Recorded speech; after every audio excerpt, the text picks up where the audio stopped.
नमस्कार मित्रांनो, मी राहुल आपले स्वागत करतो आपल्या चॅनल मराठी रहस्य कथावर। आज आपण जाणून घेणार आहोत एक रहस्यमय बाईकथा, रोहा मुंबई हायवेवरील थरार। रोहा मुंबई हायवेवरील थरार ही प्रवास कथा माझ्या मित्रासोबत घडलेली प्रवासाची एक सत्य घटना विस्तारित केली आहे। दूरच्या प्रवासात गेलात व नवनवीन अनुभव आणि आठवणी सोबत घेऊन नाही आलात तर तो प्रवासच व्यर्थ ठरतो। आजची कथा माझ्या मित्रासोबत घडलेली सत्य घटना। हा अनुभव त्याच्यासोबत मागच्याच वर्षीच घडलेला। अनुभव सांगताना सुद्धा त्याच्या डोळ्यात मी तो थरार बघितलेला, ती भीती बघितलेली। पुढचा अनुभव त्याच्या शब्दात। आपल्याला तर माहीतच आहे की कोरोनाच्या काळात सगळ्यांचे किती हाल झालेले ते। जशा कोरोनाचे केसेस कमी होऊन नुकतीच अनलॉगिंगची प्रक्रिया सुरू झाली तसं जीवन पुन्हा पूर्ववत सुरळीत चालू व्हायची चिन्ह दिसत होती। गव्हर्नमेंट गाईडलाईन्स निघाल्या आणि सर्व पर्यटन स्थळ पुन्हा आधीसारखी चालू झाली। जवळजवळ 7-8 महिन्यांच्या मोठ्या बंदिवासानंतर कुठे बाहेर मनसोक्त फिरण्याचा योग चालून आलेला। ही संधी दवडून नव्हती चालणार। आम्ही सगळेजण मिळून जायचा प्लॅन करत होतो आणि अखेर एक दिवस ठरलाच। त्या दिवसात मुख्यतः दिवे आगार व कोकणातील खूप सारे बीच पर्यटन दृष्टीने खूपच प्रसिद्ध झाले होते। आमच्या जवळपास आम्ही न बघितलेला असा दिवे आगार बीच होता। आपणही तिकडेच प्लॅन बनवायला हवं असं आम्ही सगळ्यांनी ठरवलं। मी, माझी मोठी ताई, तिचा नवरा, आम्ही त्यांना भाऊ असं म्हणत असो आणि माझी छोटी ताई असे 4 जण। शनिवारी सकाळी जाऊन रविवारी घरी असं 2 दिवसांचा बेट ठरला। खरं तर शनिवार रविवार हे 2 दिवस दिवे आगारला राहून रविवारी संध्याकाळी घरी यायचं ठरलेलं, पण पुरेसा वेळ मिळाल्याने प्लॅनमध्ये थोडा बदल झाला व दिवे आगार सोबत जवळ असलेला हरिहरेश्वर मंदिर आणि बीच सुद्धा बघण्याचं ठरलं। शनिवारी दिवे आगार मनसोक्त फिरून रविवारी सकाळी हरिहरेश्वरला निघायचं होतं, पण काही कारणास्तव थोडा उशीर झाला। मग दुपारचं जेवण करूनच हरिहरेश्वरला जायला निघालो। वास्तविक हा अंतर 1.5 तासांचा आहे। आम्हाला पोचायलाच चांगली संध्याकाळ झालेली। कधी कधी प्लॅनिंग मॅनेजमेंटमध्ये गडबड झाल्यावर पुढच्या सगळ्या प्रवासाचा बट्टाबोळ होऊन जातो। आमच्या बाबतीत देखील असेच होताना दिसत होतं। सुरुवातीला रविवारी संध्याकाळी घरी येण्याच्या बेतात होतो, पण आता रविवारच्या संध्याकाळी आम्ही अजून हरिहरेश्वरलाच होतो। पण एवढ्यातही निभावलं नाही। हरिहरेश्वरला दर्शनासाठीची गर्दी, त्यात खरेदी आणि नंतर समुद्रकिनारी फिरण्यामध्ये गेलेला वेळ, या सर्वांमध्ये आमचा चांगलाच वेळ गेलेला। एव्हाना रात्रीचे 9 वाजत आलेले। आता लवकर घरी निघायलाच हवं। घरी कळवलं तेव्हा तिकडून देखील बराच ओरडा मिळाला। वास्तविक पाहता आम्ही दिवे आगार करून हरिहरेश्वरला यायला श्रीवर्धन रोडने आलेलो, पण आता जाताना हा रस्ता खूपच दूर झाला असता। आता हरिहरेश्वर पासून पनवेलला जाण्यास 2 रस्ते होते, एक म्हणजे माणगाव मार्गे जिकडून आम्ही जाणार होतो आणि दुसरा रोहा घाट मार्गे। निघता 9 वाजलेले। आम्ही इकडूनच जेवून निघायचं ठरवलं। याला 2 कारणं होती। एक म्हणजे पुढे हॉटेल मिळेल की नाही याचा भरोसा नाही, आणि दुसरं म्हणजे एकदा जेवून घेतलं की सलग कुठेही न थांबता जाता येईल घरी। रात्रीचं जेवण करून साधारण 10च्या सुमारास आम्ही घरी जायला निघालो। तसा हरिहरेश्वर ते पनवेल असा 4 तासाचा एकूण प्रवास होता, पण मध्ये ट्रॅफिक वगैरेमुळे आम्ही 5 तास लागतील असं पकडून चालत होतो। आम्ही म्हसळा माणगाव मार्गे जाणार होतो। तो रस्ता देखील सोयीचा होता। गाडी मीच चालवत होतो, बाजूला भाऊ आणि पाठीमागे दोघी ताई। ताईने आधीच गाडी हळू चालवण्याबाबत बजावलं होतं। मी देखील नॉर्मल स्पीड वर कोणतीही घाई न करता गाडी चालवत होतो। तासाभरात आम्ही म्हसळला पोहोचलो, पण म्हसळच्या टी पॉइंट जिकडे 3 रस्ते एकत्र येऊन मिळतात, पोलिसांची नाकाबंदी दिसली। आधी तर आम्ही चक्रावून गेलो, कारण ज्या रस्त्याने आम्हाला जायचं होतं नेमकं तिथेच पोलिसांची नाकाबंदी झालेली। जवळजवळ नक्की प्रॉब्लेम काय आहे हे त्यांना विचारल्यानंतर त्यांनी सांगितलं की या रस्त्यावर पुढे एक ट्रक आणि बसचा मोठा अपघात झाला आहे। परिणामी इकडून मुंबईला जाणाऱ्या सर्व गाड्या रोहा रोडने पाठवण्यात येणार आहेत। तुम्हालाही तिथूनच जावे लागेल। झालं कल्याण। आधीच जायला इतका उशीर झालेला, त्यात हा चांगला रस्त्यावर अपघात। रोहा रोड देखील चांगलाच होता, पण तो रस्ता पडला घाटमार्ग आणि रात्रीच्या प्रहरी घाटमार्गे जाणे हे मला पटणारे नव्हते। गेली 6 वर्ष मला ड्रायव्हिंगचा अनुभव होता आणि ह्या वर्षांमध्ये एक अनुभवी ड्रायव्हर म्हणून मी सुद्धा कधी रात्री अपरात्री ड्रायव्हिंग करण्याची जोखीम उचलली नव्हती। पण आता दैवयोगाने नशिबात पहिल्यांदाच ही वेळ आलेली। मी त्वरित मॅप चेंज केला आणि रोहा रोडला गाडीला वळवली. कोणाच्याच मोबाईलला नेटवर्क नव्हता, पण नशीब बलवत्तर म्हणून मी ऑफलाईन मॅप घरातूनच निघतानाच डाउनलोड केलेला. म्हसळा रोडच्या सर्व गाड्या ह्या रोहाच्या रस्त्याने वळवल्यामुळे थोडीफार रहदारी होती, पण थोडेच वेळ. जसं आम्ही घाट माथ्याच्या जवळ जाऊ लागलो तसं रहदारी एकाएकी नाहीशी झालीशी वाटली. मी गाडीचा वेग जरा कमी केला आणि सावधानता बाळगून घाट चढू लागलो. घाटात गाड्यांची रहदारी नसल्यामुळे गाडी चालवायला एवढे कष्ट पडत नव्हते. एव्हाना रात्रीचे 1 वाजत आलेले. गाडी वळणांमागून वळणे घेत होती. समोरचा रस्ता काळोखाच्या अजगर विळख्यातून गुडूप झालेला. गाडीच्या हेडलाईटचा प्रकाश देखील दूरपर्यंत पोहोचत नव्हता. पण मनात भीती आणून स्वतःच मनोधैर्य खचवण्यात अर्थ नव्हता. गाडीमध्ये कोणीच झोपलेले नव्हते.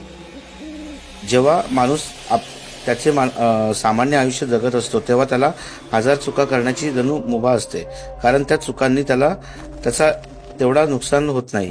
हा निसर्ग नियम आहे की आणखी काही देव जाणे. पण जेव्हा तोच मनुष्य अडचणीत असतो, सर्व बाजूने खचलेला असतो किंवा निरुपाय असतो, तेव्हा त्याने केलेली एक छोटी चूक सुद्धा त्याच्या विनाशाला कारणीभूत ठरत असते. ही मन माझ्यासारखी खरी ठरेल असे तेव्हा कधीच वाटले नव्हते. घाटाच्या वळणावर मी संथ गतीने गाडी चालवत होतो, पण जसा वळणाचा रस्ता संपून सरळ रस्ता लागला तेव्हाच मी ती छोटी चूक केली. मी गाडीचा वेग थोडा वाढवला, पण हा वेग मला फार काळ टिकवून ठेवता आला नाही. कारण जसा मी गाडीचा वेग वाढवला तसा एकाएकी अचानक गाडीच्या मध्ये बाजूच्या जंगलामधून एक प्राणी, माझ्या माहितीप्रमाणे एक माकडच, आमच्या गाडीच्या मध्ये आला. गाडी वेगाने असल्या कारणाने मला अर्जंट ब्रेक मारणे भाग होते. ते माकड गाडीच्या इतके जवळ आलेले की मला गिअर कमी करून ब्रेक मारण्या एवढा पण वेळ मिळाला नाही आणि मी गिअर कमी न करताच ब्रेक मारला आणि जे नको व्हायला पाहिजे होतं तेच झालं. गाडी भर रस्त्यात बंद पडली. त्या माकडाला काही झालं नाही. ते बाजूच्या जंगलात जाऊन दिसेनासे झाले. पण आमची गाडी बंद पाडून गेला. जशी गाडी बंद पडली तसं पहिल्यांदाच हा घाट चढल्यापासून त्या रस्त्याचा थरारकपणा जाणवला. समोरचा रस्ता जो अजूनपर्यंत गाडीच्या हेडलाईटमुळे तग धरून राहिलेला, तो देखील एखाद्या उंदराला अजगराने गिळकृत करावा तसा अंधारामध्ये गुडूप झाला. मनाची भीती मनामध्येच ठेवली आणि इग्निशन चालू केला. गाडीने करंट पकडला, पण गाडी चालू झाली नाही. पुन्हा एकदा प्रयत्न केला, पुन्हा तेच. गाडीमध्ये कोणताही फॉल्ट नव्हता. कुठे दूरच्या प्रवासाला जाताना मी नेहमी गाडीची नियमित सर्व्हिसिंग करून घेतो. त्यावेळी देखील 3 दिवसाआधीच सर्व्हिसिंग करून आणलेली. खूप प्रयत्न केले, पण सगळे अयशस्वी. ताईंना चिंता वाटू लागली. बॅटरीचा काहीतरी प्रॉब्लेम असू शकतो. मी बाकीच्यांना बोललो, तुम्ही गाडीतच बसा, मी उतरून बघतो काय प्रॉब्लेम झालाय ते. मी मोबाईलची टॉर्च चालू केली आणि गाडीच्या खाली उतरलो. माझ्यासोबत भाऊ पण उतरले. त्यांनी टॉर्च धरली. मी गाडीचे बोनेट उघडून पाहू लागलो. गाडी बंद पडून पुन्हा चालू झाली नाही म्हणून जेवढा आश्चर्यचकित झालो नव्हतो तेवढा बोनेट उघडून झालेलो, कारण गाडीमध्ये कोणत्याही प्रकारचा प्रॉब्लेम नव्हता. मग गाडी बंद पडण्याचं काहीच कारण नाही. मी बोनेट बंद करून गाडीत बसलो आणि पुन्हा गाडी चालू करण्याचा प्रयत्न केला, पण यावेळी मात्र करंट देखील पास झाला नाही. डोक्याचा नुसता संताप होत होता. पण तितक्यात मला आठवलं की कधीकधी बोनेटच्या कार्बोरेटरमध्ये पाणी न टाकल्यामुळे देखील असा प्रॉब्लेम होतो. मी गाडीमध्ये पाणी शोधायला लागलो. एक बाटली होती, पण ती पुरेशी नव्हती. अशा घाटमार्गी थांबून कोणत्या गाडी येण्याची वाट पाहण्यात मूर्खपणा होता. मी भाऊंना ताईजवळ थांबून आणि कोणती गाडी येते का हे पाहायला गाडी जवळच थांबून स्वतः कुठे पाणी मिळते का हे पाहायला गेलो. सोबत 2 बाटल्या घेतल्या. जंगल बाहेरूनच जसं वाटत होतं तसे आतमधूनही वाटत होते. एकदम घनदाट, रातकिड्यांची किरकिर आणि माझ्याच पायाखालची चिरडल्या जाणाऱ्या सुक्या पानांच्या आवाजाखेरीज अजून कोणताही आवाज नव्हता. मी लगबगीने कोणता घर किंवा तलाव दिसतंय का हे बघायला लागलो. नशिबाने मला काही अंतरावर एक छोटं तळं दिसलं. मी मनोमनी खुश झालो. 2 बाटल्या भरून त्यात पाणी घेतले आणि परतीच्या वाटेला जाणारच होतो की तळ्याच्या काठी एक झोपडीवजा घर दिसले. बाहेर एक छोटा बल्ब लावलेला, त्यामुळेच ते घर माझ्या नजरेपासून लपू शकले नाही. त्या बल्बच्या प्रकाशात मला त्या घरात एक पुसटशी हालचाल दिसली. एवढ्या घनदाट जंगलात एकाकी असे हे घर मनाला काही पटत नव्हते. पण मनात त्यावेळी अजून एक विचार थैमान घालत होता. जर या पाण्यानेही गाडी चालू नाही झाली तर, जर कदाचित या घरात आजची रात्र आसरा घ्यावा लागला तर, मला मान्य आहे एक अनुभवी चालक असूनही हे विचार एकदम पोरसट आणि व्यर्थ असे होते. अशा आडमार्गी जंगलात थांबणे म्हणजे स्वतःच्या मृत्यूचे आमंत्रण स्वतःहून देणे. पण त्या एकाकी घरात कोण आहे हे पाहण्याचा मोह मला त्यावेळी आवरला नाही आणि लागलीच मी त्या घराकडे वळालो. झोपडी वजा असे ते एक रूमचे घर, वरती पत्र्याचा छप्पर, समोर जुना लाकडी दरवाजा आणि त्याच्या डाव्या बाजूला लोखंडी गदाची खिडकी. दरवाजा लावला होता पण खिडकी थोडीफार उघडी होती. मी खिडकीतून आतमध्ये कोणाला कळणार नाही इतक्या सावकाश आणि सावधानपणे डोकावून बघितले. जसं आतमधील दृश्य बघितलं तसं एक नाही, दोन नाही, तब्बल 5 सेकंद माझ्या काळजाचे ठोके चुकले. माझ्या आयुष्यातलं सगळ्यात भयानक दृश्य, इतके की माझी किंकाळी निघाल्या वाचून राहिली नाही. आतमध्ये एक साधारण माझ्यापेक्षाही उंच, जवळ 8 फूट उंचीची बाई, केस पूर्ण मोकळे सोडून जमिनीवर बसली होती. तिची उंची कशी कळली? ती समोर पाय सोडून बसलेली, तरी पूर्ण घर तिच्या पायाने व्यापलेलं आणि तिचे पाय थेट समोरच्या जळत्या चुलीत भाजून निघत होते. जशी माझी किंचाळी निघाली तसं तिने क्रोधाने भरलेली नजर माझ्यावर रोखली गेली. आता तिथे थांबून स्वतःच्या मृत्यूला आमंत्रण देण्यात अर्थ नव्हता. मी तसाच मागे वळलो आणि जीव मुठीत धरून धावायला लागलो. धावण्याची शक्ती माझ्यात उरली नव्हती. डोळ्यातून पाणी यायला लागलेले, तरी वाट सुटेल तिकडे धावत होतो. हृदय तर तेव्हा बंद पडायला आले जेव्हा मी धावता धावता एकदाच मागे वळून बघितले. ती दरवाजा तोडून मोठी किंचाळी देत 4 पायांवर एखाद्या प्राण्यासारखी माझा पाठलाग करायला लागली.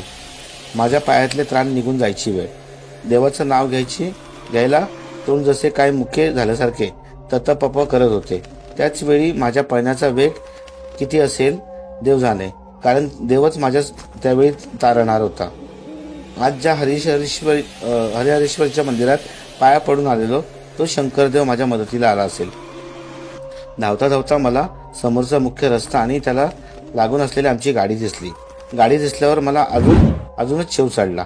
मी पटकन रस्त्यावर आलो. सगळे माझीच वाट बघत होते. एव्हाना आमच्या गाडीच्या बरोबरीला अजून एक गाडी आलेली. मला असं घाबरून वाघ पाठी लागल्यासारखं पळताना पाहून त्यांनी असंख्य प्रश्न विचारले. मला ते प्रश्न आठवत नाहीत. मनात अजून तीच भीती थैमान घालत होती. जे कोणी माझ्या मागून आलेले ते आता दिसेनासे झालेले. ताईने आधी मला पाणी दिले. 2 मिनिटं बसलो. तेव्हा कुठे जाऊन मी या जगात आल्यासारखं, माझं पूर्ण जन्म झाल्यासारखं भासलं. आमच्या बाजूचे गाडीवाले सुद्धा आमच्या जवळ आले. भाऊंकडून कळालं की आपली गाडी बंद पडलेली, तेव्हा ही गाडी इकडून पास होत होती. त्यांनी काय प्रॉब्लेम आहे ते सांगितलं, पण त्यांच्याकडे देखील पाणी नव्हतं. मग ते मी येईपर्यंत सोबत थांबले. मला जरा हायसं वाटल्यानंतर मी सुद्धा घडलेली हकीकत त्या सगळ्यांना ऐकवली. सगळ्यांचे चेहरे एकदम पिवळे पडल्यासारखे झाले. मी सुखरूप परत आलो म्हणून देवाचे आभार देखील मानले. माझी हकीकत ऐकून त्या गाडीमधले जोडपे म्हणाले, अशा घाटांवर खास करून रात्रीचे असे प्रसंग घडतच असतात, म्हणून आम्ही तुमच्या बरोबर थांबलो. मी आणलेले पाणी कार्बोरेटरमध्ये टाकून गाडी चालू केली. 2-3 स्टार्टरच्या प्रयत्नांनी गाडी एकदाची चालू झाली. मी गाडी चालवायच्या मनस्थितीमध्ये नव्हतो. भाऊंनी हे ओळखले आणि पुढे घरी जाईपर्यंत त्यांनी ड्रायव्हिंग करण्याचे ठरवले. आम्ही त्या बाजूच्या गाडीमधल्या जोडप्याचे आभार मानले. मी मनोमनच देवाचे देखील आभार मानले आणि घरी जाण्यास निघालो. घरी सुखरूप पोचल्यावर आधी घरी आई वडिलांकडे एक वचन दिलं की परत रात्रीचे अनोळखी भागात प्रवास करणार नाही. तुम्हाला ही कथा कशी वाटली हे कमेंट करून आम्हाला सांगा. आणि आपण नवीन असाल तर आपल्या चॅनलला सबस्क्राईब करा, लाईक करा, शेअर करा. आणि आशा आहे की तुम्हाला रोहा मुंबई हायवेवरील थरार ही भयकथा नक्कीच आवडली असेल. धन्यवाद.